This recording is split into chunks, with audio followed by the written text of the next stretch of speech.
What's up, everyone? On a serious note here, this is our bust video, but that doesn't mean that we wouldn't draft these people. That doesn't mean they might not have a decent year. That doesn't even necessarily mean that they might not have a really good year. They're just going a little higher than we would personally take them. That's all it means. That's all it means. Bust/overvalued. Before we get into it, thank you to our sponsor, fanfootball.ninja. Check them out. You can click on the link in the description to get to their site. But they have a platform set up where if you have teams across multiple websites, ESPN, CBS, Yahoo, it puts them in one nice, neat, handy spot for you. You can see who's available. You can check out your standings, your matchups. It just makes it really easy if your commissioners don't like to use the same website. Even if you just have ESPN and the Who, just do it. It's well worth it. I have two different platforms and I like it for that reason. All right, first guy I'm talking about, I'm going with the big one here. I'm going with the inside info that we received. Josh Gordon, he's going at 38. No chance I'm taking him. Got a little insider. Us at Smack Talk, little connected. And this is all speculated, actually. So by no means, Josh, am I saying this definitely happened. But I already failed a drug test. Another one. We'll see what happens. We'll see. But even if he doesn't fail a drug test, why are you taking this guy at 38? What are you thinking? He's one drug test away from basically being out of the league. He hasn't played in forever. So he doesn't look that great even when he did play last year. Yeah, but he hasn't had a full, just don't take him at 38. Yeah. Don't do it.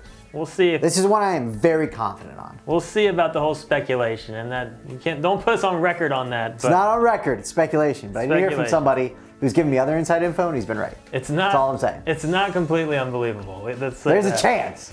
Jerick McKinnon is the next guy, and whoa, I know this is everyone's darling for this year. How dare you, Dustin? People are loving this guy. He's going 24th overall as about the 13th running back off the board, and I get that the upside's there. I get that the 49ers are more exciting this year.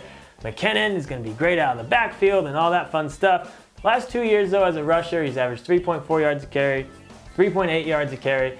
I just don't see him as an every down back. They do have some other serviceable backs in San Francisco that could, definitely compete for the early down work. So I think to me, he's more of a well-rounded potential PPR type guy than he is a guy that should be going as the 13th running back. So I think he should be much closer to the Deion Lewis's of the world than he should be to the Jordan Howards of the world. That's where I'm saying McKinnon. We have him as the 17th running back off the board right now, so we don't have him buried. We just think he's getting drafted over about a handful of guys that are have a little bit fewer question marks in our opinion.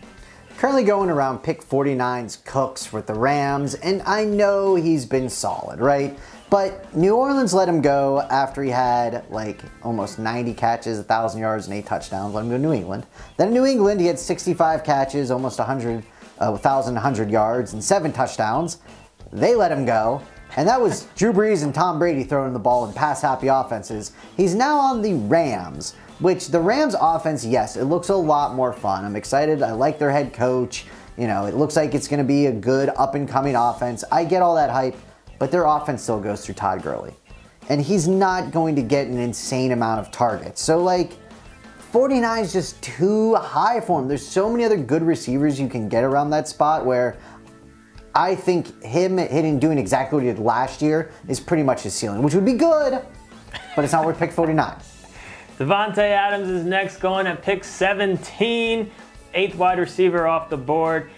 And we rank taking into account about 0.5 PPR. So in standard leagues, I can understand that ranking a lot more. He's had double-digit touchdowns 2 years in a row. You got to think with Jordy gone, he's definitely going to be a favorite in the red zone. But I just don't know. I don't know if it's going to be one of those things where he just jumps in as the #1 receiver, and all of a sudden he jumps up to 1,200 yards and 80, 90 catches. I just don't know if I see that happening.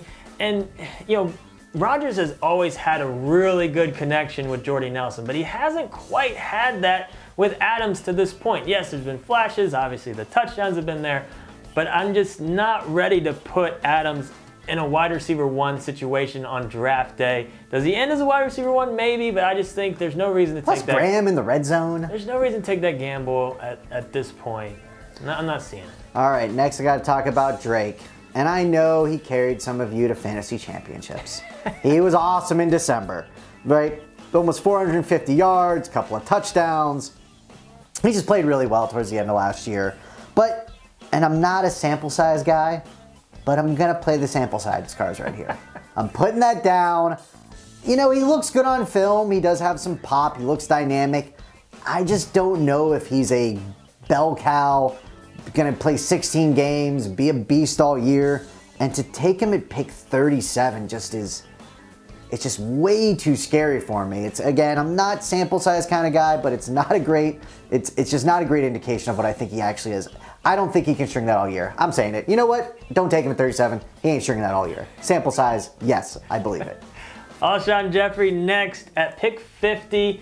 At this point, I just feel like he's more of a name than anything else. He's had some injury issues over the last few years. His numbers have been down. You know, last year he stayed fairly healthy, but he only had 759 yards. He did have 9 touchdowns, which is nice. So again, in standard leagues, you know, I think you can justify that a lot more. But again, I just think he's more of a name at this point, and with all the other weapons that the Eagles have, like, they don't really have to force feed Jeffery. And you know, if Wentz stays healthy all year, there's going to be plenty to go around. So I get it. He's on a great offense, but I just think that's about a round too early for Jeffery. There's a lot of younger, you know, more fun, higher upside receivers at that point that I'd rather have. This is probably my least favorite guy on the list. I hate Corey Davis. Man, I don't get it, man. I don't get it. I didn't like him when he was drafted. I don't like him going to pick 71 right now. In 11 games last year, he averaged 34 yards a game. Oh, but don't worry. He got a big 0 touchdowns. Like, why is he going pick 71? What has he done to make us believe pick 71 at this point? It's just, he's not, I don't think he's that good, plain and simple. And I know there's a new offense, and I know he did have talent in college, and I know there is some pedigree and some potential there, and I'm more normally a pedigree guy. But it looked so bad last year, he would have to take a massive jump for him to pay back on that 71 ADP. I don't see it happen. Michael Crabtree is next, going around pick 70, new home with Baltimore. At this point, I feel like Baltimore is just where older receivers go to die. You know, I don't see it. I don't see why even take him at pick 70. There's still a lot of young upside guys there.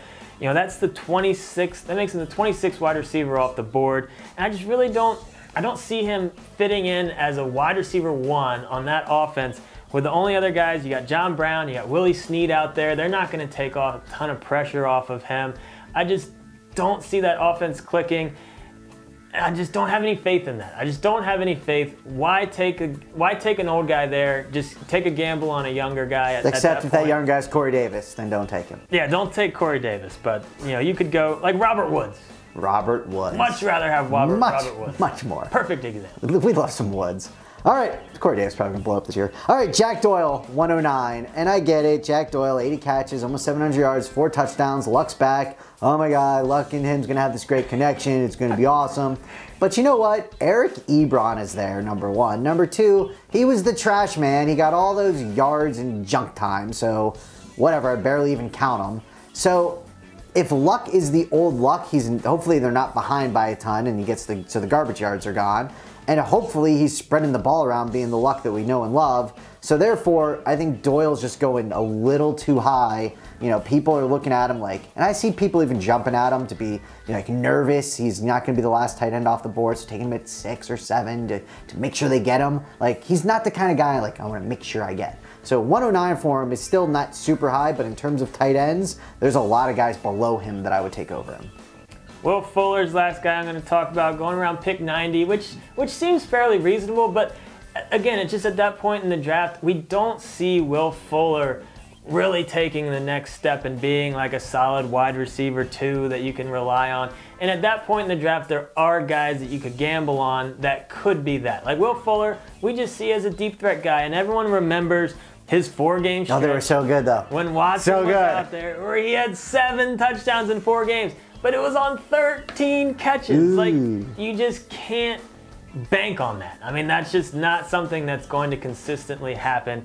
Is he going to be a highlight reel guy? Is he going to end the year with decent numbers? Yes, but is he going to be a guy that can be consistently a wide receiver 2 for you? I don't think so, and at that point in the draft, there will be guys that if you guess right, you gamble right, you might find a diamond in the rough. I just don't think Will Fuller's that guy. Yeah, I hear you. So check out our draft guide, check out our cheat sheet, all of that fun stuff. Leave a comment, let us know any buster sleepers in the other videos that you think that we missed or you want us to potentially look at and talk about. We'll see, I might be doing some solo videos. But either way, getting excited for the fantasy football season.